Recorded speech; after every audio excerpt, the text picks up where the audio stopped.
I'm honored to be here, and I want to thank each of you first to start with gratitude for the ability to be on this particular panel, kind of coming out of the closet, if you will, in terms of mindfulness, spirituality, consciousness, and the conversation that I see shifting.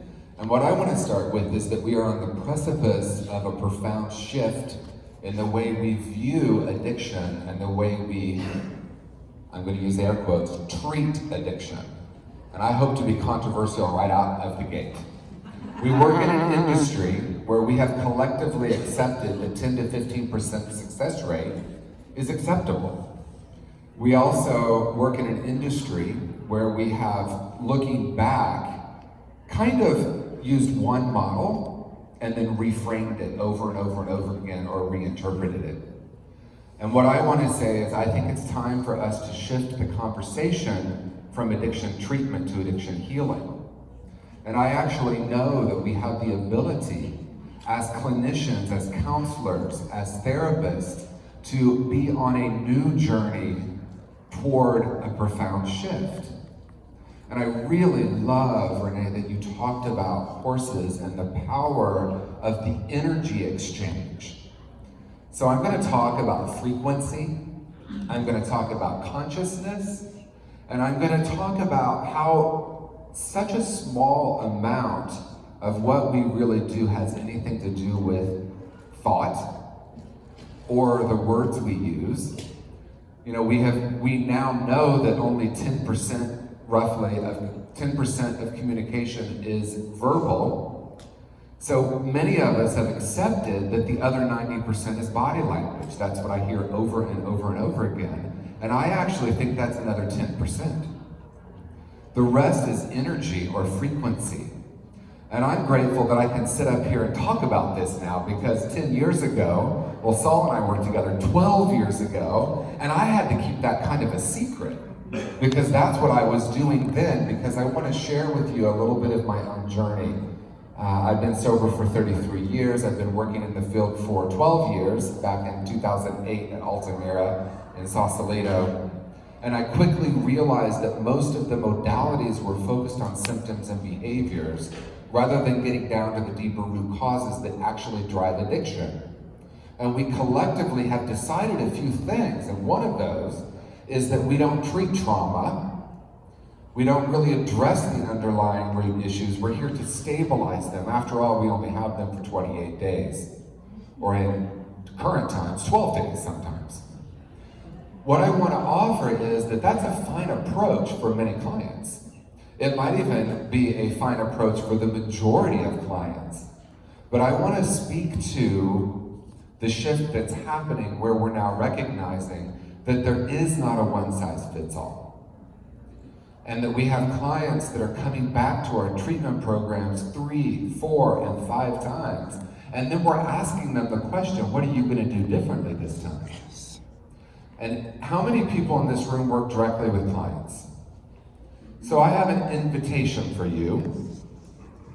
Rather than asking your client what they're going to do differently, I invite you to take a look in the mirror and ask yourself what you can do differently to work with the client that is at our program for 3, 4, and 5 times. And I can tell you that those clients that have that degree of relapse, I can say with pretty much confidence that it's about 100% of the time it's unresolved trauma. And trauma in our field has had we've had a particular perspective about that. And that it's so ironic to me that our perspective has been, let's not address this trauma, let's not go there. They might deregulate, they might have this intense emotional experience and then relapse. But in my experience, the opposite is what's true. If I don't create a space, which is what I really want to focus on today, if I do not create a space for my client to actually go into that emotional experience, that's what's creating the relapse. So many of us are putting a Band-Aid on a very deep core issue that is unresolved trauma, spiritual disconnection, and toxic shame. And in my experience, those are the 3 root causes of addiction through this spiritual lens. And I like to call it pies. My client taught me that: physical, intellectual, emotional, and spiritual. Recognizing that there are physical aspects to addiction and recovery, recognizing that it's important, as you said so eloquently, to look at the cognitive piece of it, but many of us stop there. And I'm not, again, I want to be really clear, that's important, and it's not this or that, it's this and that. And so what I want to say about that is that conscious recovery began with a very, very simple question 12 years ago, and that question is, or was, for myself. And that question is very simple. What if, underneath all addictive behavior, is a whole and perfect spiritual being? I came into this world very happy, very connected with myself, in awe of the world, and feeling like the luckiest person alive. Mesmerized by a butterfly, mesmerized by a blade of grass. And I came into a family system where dad was very busy with women, and maybe sometimes men. This is finding freedom, so I'll add that were not my mother. My mother, had she been born 20 years later, would not have chosen to be a mother. How do I know this? She told us repeatedly. I don't know why I chose to be a mother. So by the time I was 7, I built a wall around my heart. And I have come to identify that not as a defense mechanism or a coping strategy, but as a brilliant strategy for my own survival. And I walked around that way from 7 until 13, where I discovered a different blade of grass to be mesmerized by, and I found relief. So I also have come to recognize, and obviously many of us say this, addiction or substance is not the problem, it's the solution. And so my invitation for each of us is to recognize the profound impact that we have on our clients simply by the energy or the frequency that we're holding. Because if I'm looking for what's broken, it's now being measured by quantum mechanics, that there are endless possibilities in every situation, but as soon as I call it something, it comes into manifestation. So how does that apply to my work? How does that apply to our work? If I'm walking into a session looking for what's broken, we're gonna find that we're more likely to find that. And as a matter of fact, we might even be creating more of that in our clients. They already feel broken. Shame is such a root cause of addiction, and then many of us unconsciously co-sign on that. Let me help you identify what's broken, and let me help you fix it. Let me provide you tools to fix yourself. What if they're not broken? What if within each person is the innate ability to heal? What if I was to recognize that underneath all addictive behavior was this whole and perfect person? What does that create? What are the infinite possibilities in how I work with someone based on my perspective of that person? That was a long answer, but there's I love it. That's awesome. Well, it's the concept of creating that space for people to come back home to that part of you, before all the messages were coming in about, your mother not wanting to be a mother. Why do you think it's so hard for us as practitioners to deal with shame and trauma with our clients? Why are we so afraid of going there? I have a very simple answer. I haven't worked through my own. I cannot possibly hold a space for a client to move toward and work with their trauma if I haven't worked with my own. And that's the issue I see in our field, and I'll just to be more transparent, that was the issue for me. Because I didn't yet understand how to work with my own trauma and my own shame. And therefore, if I'm in a session with someone or facilitating a group, and someone starts going into their trauma or their shame or their disconnection, if I'm not doing my own inner work, my own healing, I will unconsciously or consciously stop the client from moving deeper into that. Now, we have also conveniently created a shared agreement around that by saying, oh, that's not what we do here. And yet, and I want to be clear about something, I'm not suggesting that we dig down and try to get our clients to move into their trauma, that that's our job to move them there. But what happens is they're showing up with it. It's in the room, and if I haven't worked through or with my own, I'm going to unconsciously stop it. That's the power of working with a team. You know, our next presenter, Dr. Krista Gilbert, was my first clinical supervisor in this field 12 years ago, and I'm immensely grateful for her dedication to trusting her own inner voice, her own inner compass, her own knowingness that sources who she is. Another way to say that is intuition. Don Miguel Ruiz, in his book, The Four Agreements, and I'm saying this, I say it a lot, but I'm saying it specifically because you're here, Renee. He uses the term the domestication of the human. And when we break a horse, when we domesticate a horse, we call it breaking them or breaking their spirit. And so we come into this world, if it's true that we come into this world as whole and perfect beings, and we get programmed by the messages from our family systems, from our school systems.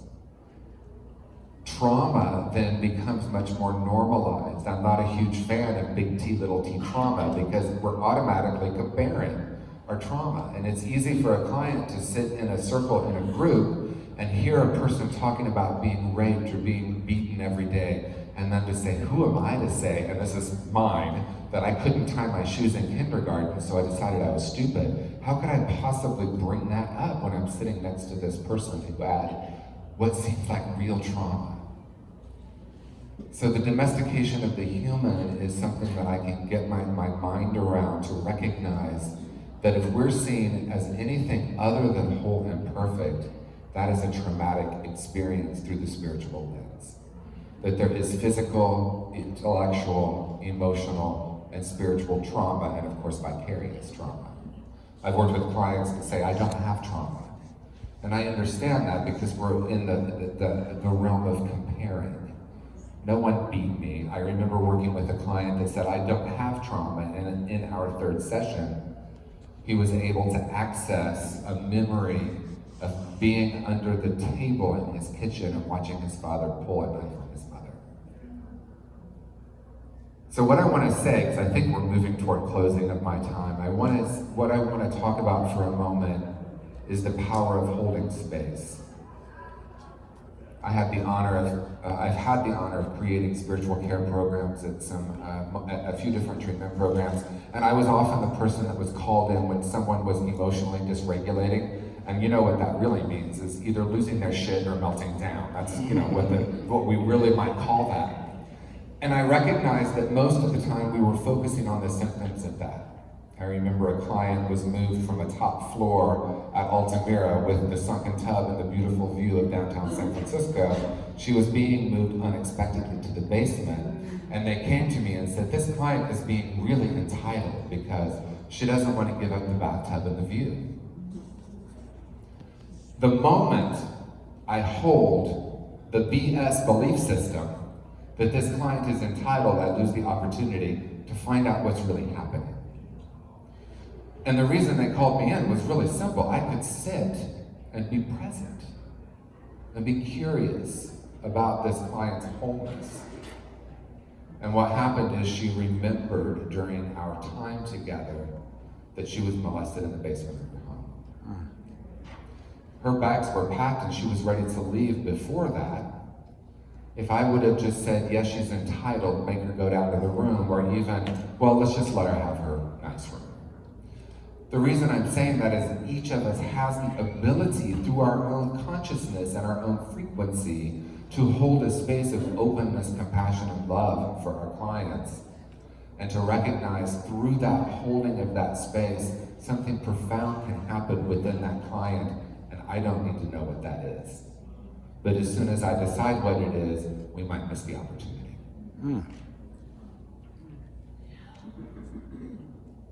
So I think sort of to start wrapping us up, the concept that I was thinking of, and a lot of you have been in motivational training with me and motivational interviewing, and I show the video of Monty Roberts with the horse and how we've started calling it starting the horse instead of breaking the horse. And what he's doing in that video and why we show it is that the horse is frightened and is looking for a way out, and it's in a round pen, so there's no way to go but left or right. And what he's doing is he is asking something of that horse. He's giving direction, and we have to do that in our programs and to some degree in our practices.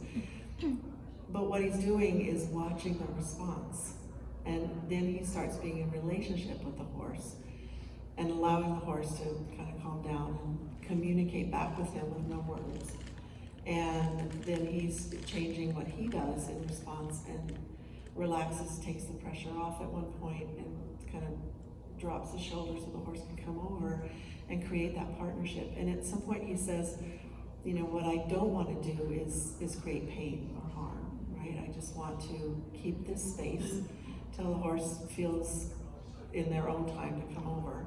And then he starts kind of rubbing the back and underneath. He said, I don't want to go into the vulnerable areas until this happened first, right? So, and in the end, it's about the connection and the partnership of each of them being who they are.